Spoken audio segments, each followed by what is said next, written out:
Haley, now this. It's a case that started in New York and has ties to Middle Tennessee.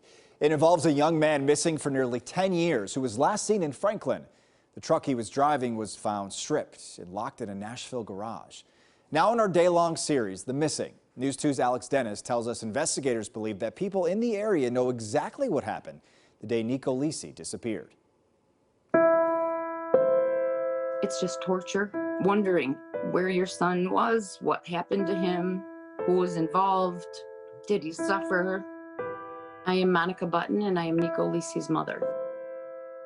The mystery begins September 30th, 2011. 18-year-old Nieko Lisi left his hometown of Jasper, New York with a buddy in a truck they didn't have permission to drive. They traveled to Michigan, where Nieko dropped off the young man, then continued south to Tennessee, specifically Franklin, where Nieko attended his junior year of high school.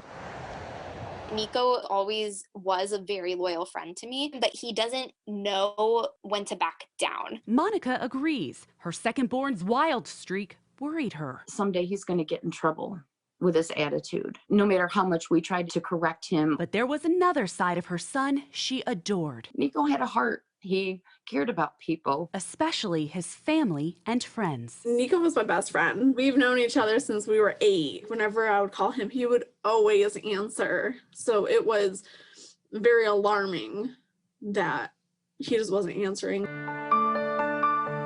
I have a young man who has been missing for going on 10 years now, and he's made no contact with loved ones. There's probably something sinister that has happened. My name is Nathan Neese, and I'm a special agent in charge of the Nieko Lisi missing persons case.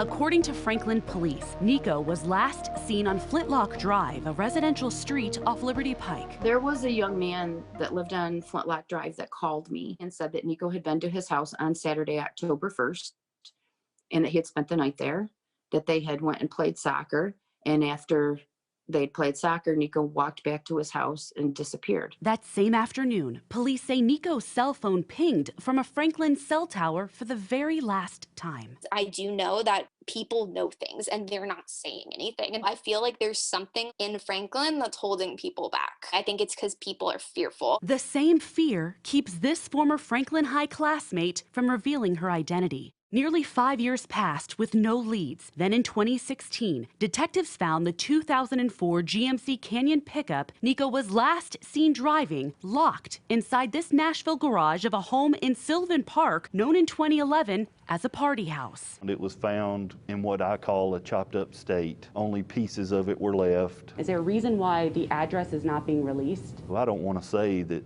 the truck was there because whoever was living there at the time is responsible. Hopefully it puts them at ease knowing that I'm not just out here telling everybody, and it makes them more comfortable to come forward and to talk to us. Do you believe this is a solvable case? Absolutely, 100%. I would go on to say that in my mind this is not a cold case.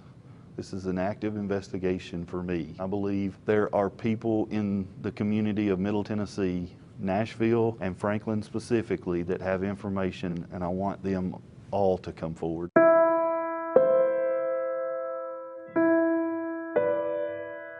I just pray that at this point in our lives that we all have closure, because I could not imagine as a mother to not know where your child is. Here we are now in 2021, and I still have no answers. I don't know what happened to my son. I don't know if I'll ever know what happened to my son, but you can bet your bottom dollar I will never go away. There's an $8,500 reward for information leading to an arrest in Lisi's disappearance. If you have any information, you're asked to contact 1-800-TBI-FIND.